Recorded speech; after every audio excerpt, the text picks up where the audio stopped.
Get the squig. Make it bigger. Add DAKKA. We can do that, I think. As we all know, tennis balls are made from dehydrated squigs. So what better place to start? We'll mark out the mouth hole.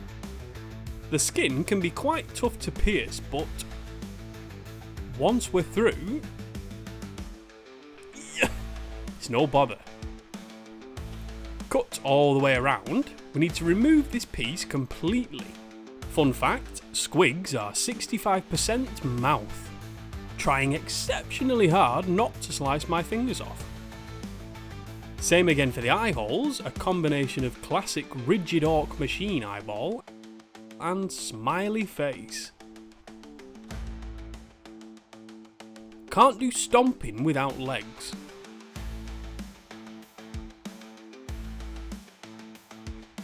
By the way, this is take number 46 of me trying to put this leg together the correct way.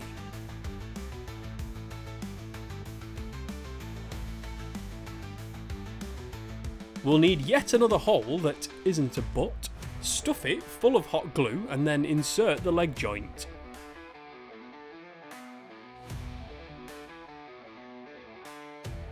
As for the other leg, we need to pose it correctly, so we need the base, a relic from Games Workshop. This pre-formed crater has finally found a use. Hoarding garbage proves to be a valuable life skill. Yet again.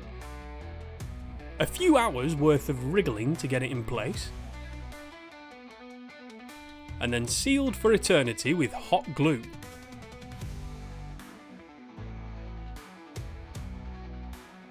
Mark out where the feet are so we never have to have that struggle again.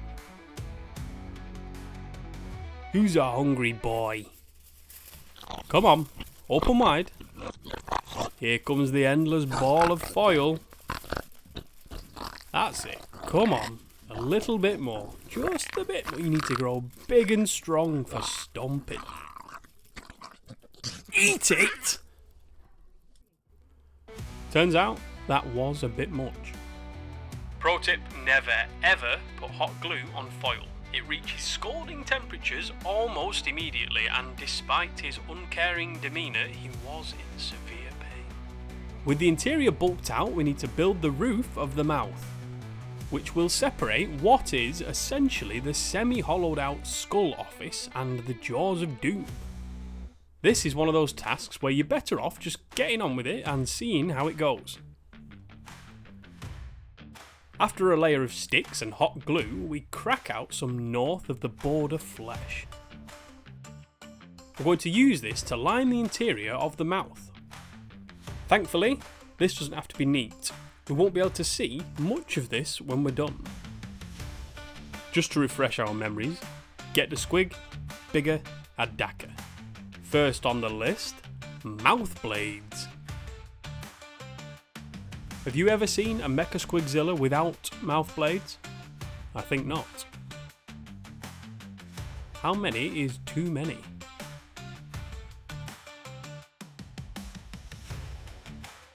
That'll do. Saves you having to chew, I suppose. Now for the booty, a tail. Squigs do have tails, don't they? Yes. Yeah, of course they do. Sorry, brain freeze. So yeah, we'll make the bulk of it with more foil, firm up the shape, more hot glue and scalded fingers, and attach accordingly. Wait, what? What? Oh god, its waters have broken.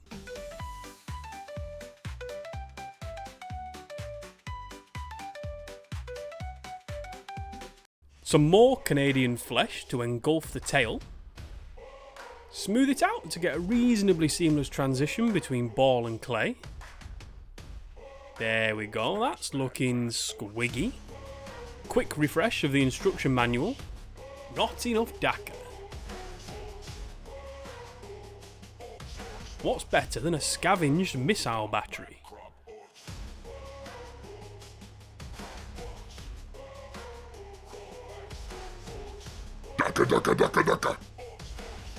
Maybe a scavenged plasma cannon. Obviously, we need both. It's all well and good saying that, but where's it going? In his head, after some skull surgery. Redefining the term precision engineering. More hot glue? Even more hot glue. Done. More DAKKA. How about 2 scheming hands? Yes, think of the ad revenue. Foot guns. Now there's an OnlyFans niche yet to be explored. Bigger missile battery. The big stomping, world crumping, tank chomping, invincible Mecha-Squigzilla. It's not invincible. What? It's not invincible. What do you mean? Well, for one, it's 90% tennis ball. Are you done? The big stomping, world crumping, tank chomping Mecha-Squigzilla, and in the unlikely event that it loses, Kaboom. Not invincible. I'll show you not invincible. Oh, here we go. So, I've commandeered these Tupperware lids, known for their high ballistics resistance. And we're going to... Do you mind? And we're going to fashion some armour plates out of them. It may appear as though they're cut to seemingly random sizes, but each one is painstakingly measured and then trimmed to perfection. We'll use the scalpel, carefully, tilted to one side to create an upward facing rough edge along every side of every panel. We'll also chop some notches out to ork it up a bit. I'm also going to use this foil tray for some variation. No scalpel required, we can just fold the edges over, bend them out of shape a bit, and we're good to go. And now to invincificationalify. I'm sorry. Toughen up this tennis ball titan with our new armour panels.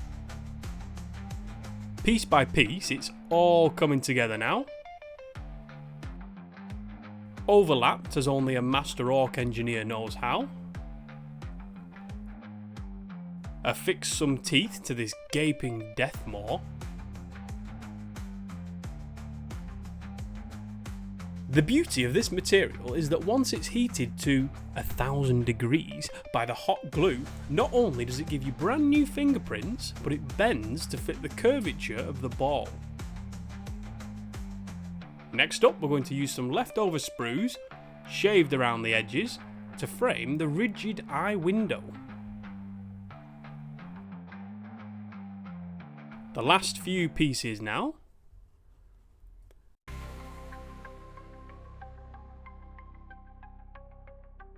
Back to the Squigs rear end, we need a chainmail tail. A spot of glue to fix the first link in place, and then we drape it over the tail and glue whichever link reaches the farthest point on the opposite side.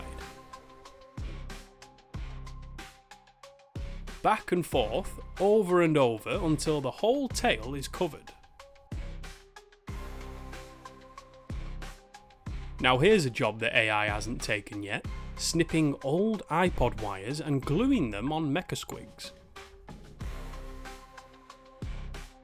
As long as the orcs believe these wires are contributing something, then they are. Another spare sprue to craft some MechaSquigzilla sized rivets. We need to shave the edges off to create the octagonal shape. And then slice. Always make sure to create more than you think you'll need to make up for all the ones that get lost in the warp between the cutting mat and the model. We need to place these wherever a joint overlaps.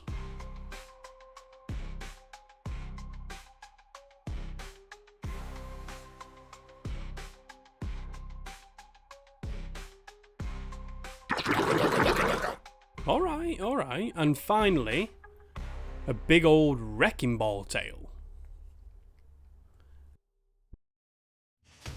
As with all world-ending, semi-autonomous mechs, we need an extremely vulnerable pilot. Look at this mighty mech boy. This is an Orktober High engineer from Puppets War. It's up to him to make sure this menace does its job one way or another.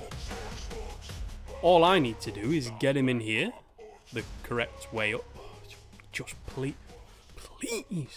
don't do this to me. For the base, we need to extend it ever so slightly with this piece of MDF. Sand it down. And then hot glued together forever.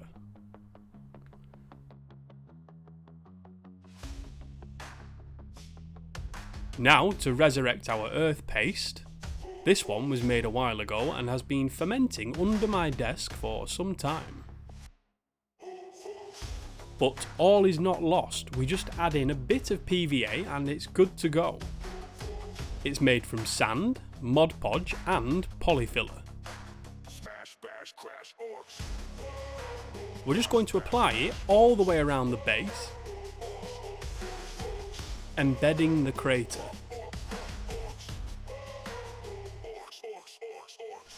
Applied with any old stick, it's easy to work with and dries rock hard. When it's deployed, the Mecha-Squigzilla doesn't land lightly, so we need to scatter some little terrain pieces around. Not that it would make much difference where or what the Mecha-Squig lands on, it's getting obliterated.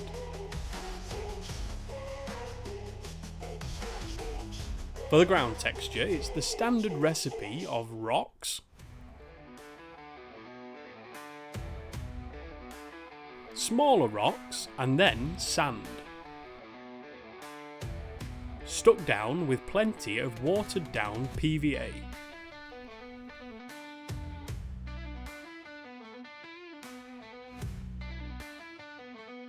I'm sure the friendly folks that live on this planet appreciate having their cathedral turned to dust. Or perhaps not.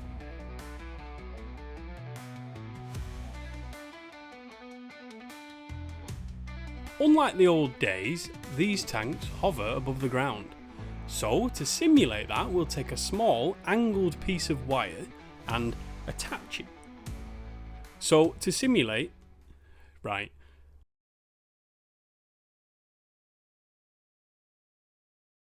So to what is going on?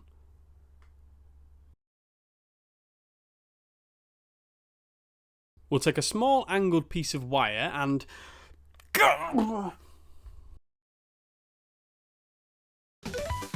so we weld a small angled piece of wire to the bottom of the tank. What am I doing with my life? And then we drill a hole in the base. And then that is the hover tank complete.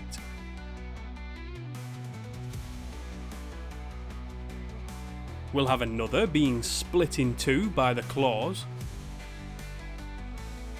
and a few more dotted around for backup. Onwards to the plasma cannon, yet another piece of hard wire. We'll make another hole in the base to attach one end, and then we can bend it as we need. I'd like to have it appear as though the ground has been melted along the path that the beam would have travelled. So we're going to take some baking powder, and pray to Gork and Mork, chuck it on the ground, absolutely no idea how much we'll need, or whether or not this will work at all. Then apply some watered down PVA. In my dreams, this should bubble up, and then, as long as I resist the urge to prod it, hopefully the PVA dries and it can maintain its bubbly structure.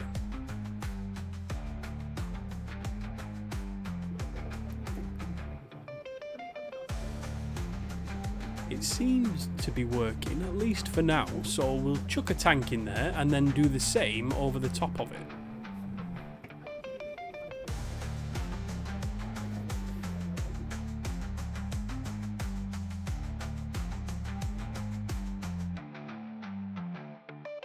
Over to the missile battery, we're going to have a missile trail similar to the one we did in the Tiny Tyrannid video. We'll embed our Deadly Print Studio explosion onto the base with more earth paste, before cutting up another tank and placing its bits in and around the explosion.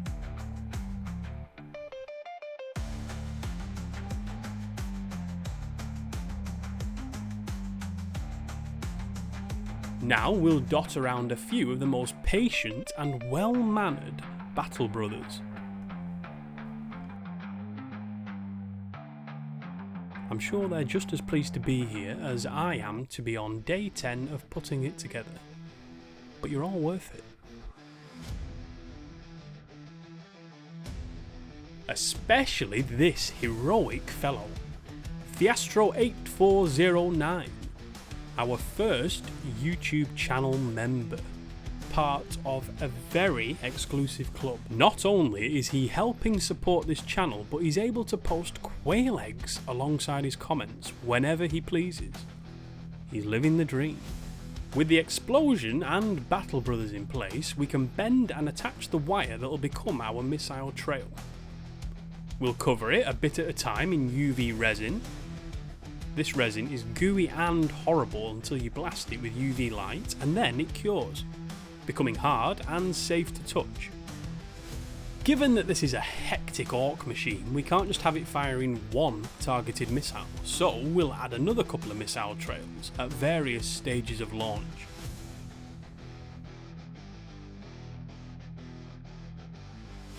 For now, those are all the components that we need to add before painting, so let's get on with it. Change of plan, boys and girls. We're out of black spray paint, so, lucky you, you're coming with me on the long journey to acquire some more. From this fine establishment. Greetings, back again? Package acquired, now for the long walk back. Unless... So that turned out well, we got back quicker than expected. We'll give the entire thing a black base coat, both the base and Mecha-Squigzilla, before a grey and then white from above. For the Mecha-Squig, we've got an experimental paint job.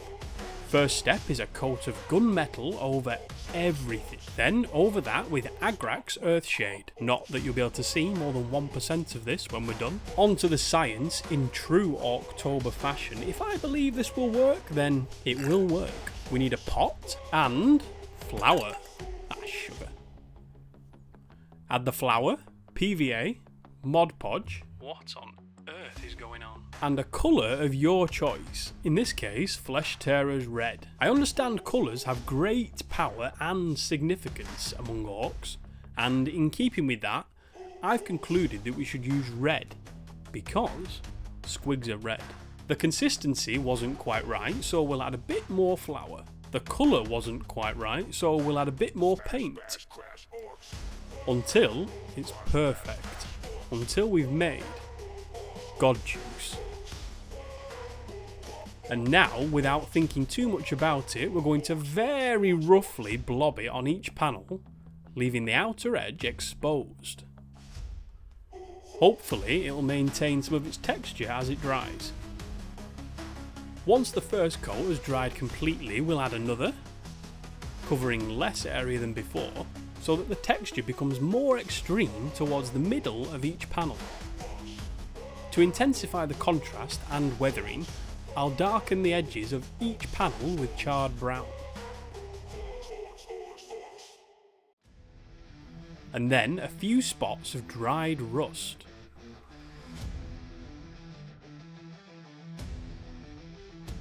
Before returning to the panels with a brighter red. And then an even lighter highlight in the dim hope of creating a 3D effect.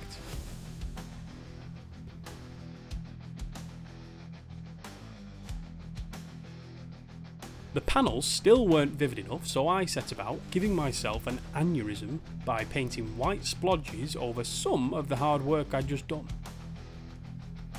before going back over that for a final time with a bright red.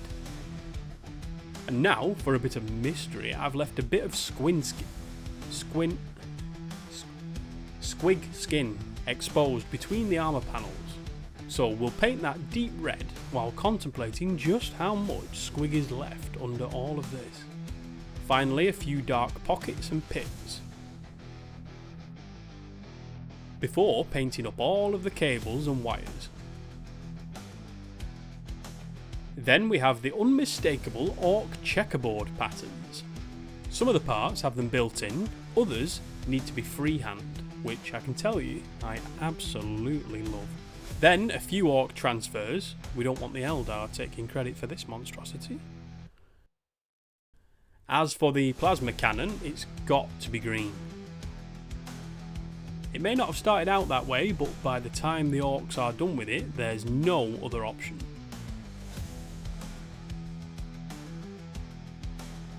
For the base, we're starting with brown poster paint and then nuking it with a hairdryer. I'm pretty sure the plastic started to melt, so we'll tone that down a bit. Darker brown for the impact site, and a brown wash for everything else. Now then, the orcs would only deploy a Mecha-Squigzilla on a foe that truly needed eradicating. No time for brawling. Don't even f***ing think about it, you little b****. I will rip your f***ing head off. Angry Marines, a homebrew chapter comprised of Asian giant hornets in human form, defeating most foes with soul-crushing, abusive language before any fighting has even taken place. You get your ass out of that tin can right now so I can skull you into oblivion. Thank you there, Jeremy. Good to hear from the boots on the ground. Anyway, cracking out the UV resin again, as we have a beam of plasma to produce. In a cup, we'll mix the resin with some green plasma coloured paint thoroughly, before applying it a bit at a time to our wire, curing in between each application. Once that layer has built up substantially, we'll do the same again with clear resin. And then dark green resin, sparingly, before coating all of that again with a final layer of clear resin. Finally, some dark green ink applied to our bubbled up earth, which did work, surprisingly. To finish off, we have the explosion and missile trails. No funny business with the explosion, just yellow, then orange, then red, before getting the ends with grey, and then black.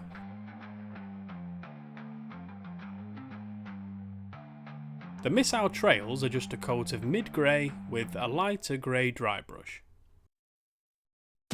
Now, while I crack on with the varnish, in the spirit of Orktober, it's giveaway time.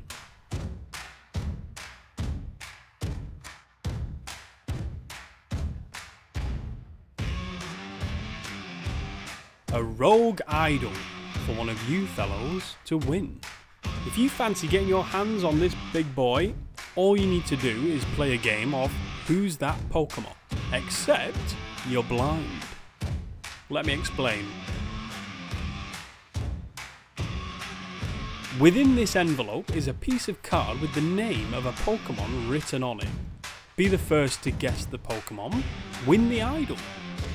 You're allowed 2 guesses per day, 1 in the comment section of this video and then 1 on the free Patreon page. Link in the description. Tell your friends, maybe they'll win it for you, that's what I'd do. Subscribe and good luck.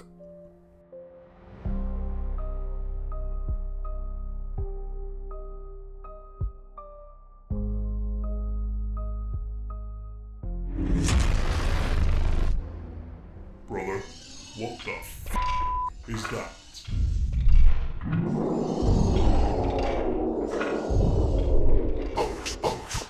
Keep it up, work. The Mech boys did their job. Killing something massive, something to smash a good Mecha-Squigzilla, the biggest squig of them all. Planets dumping terror, watching worlds fall with jaws of iron and eyes that burn. Nothing can stop it, nowhere to turn. Power to crop a planet, one big bite. Mecha-Squigzilla brings a fight. Orks, with the green skin horde. Orks, with the weapon of a horde. Orks, let the war show the way. Many thanks to the mighty Patreon members who voted for this build. Welcome to the parade, Ian.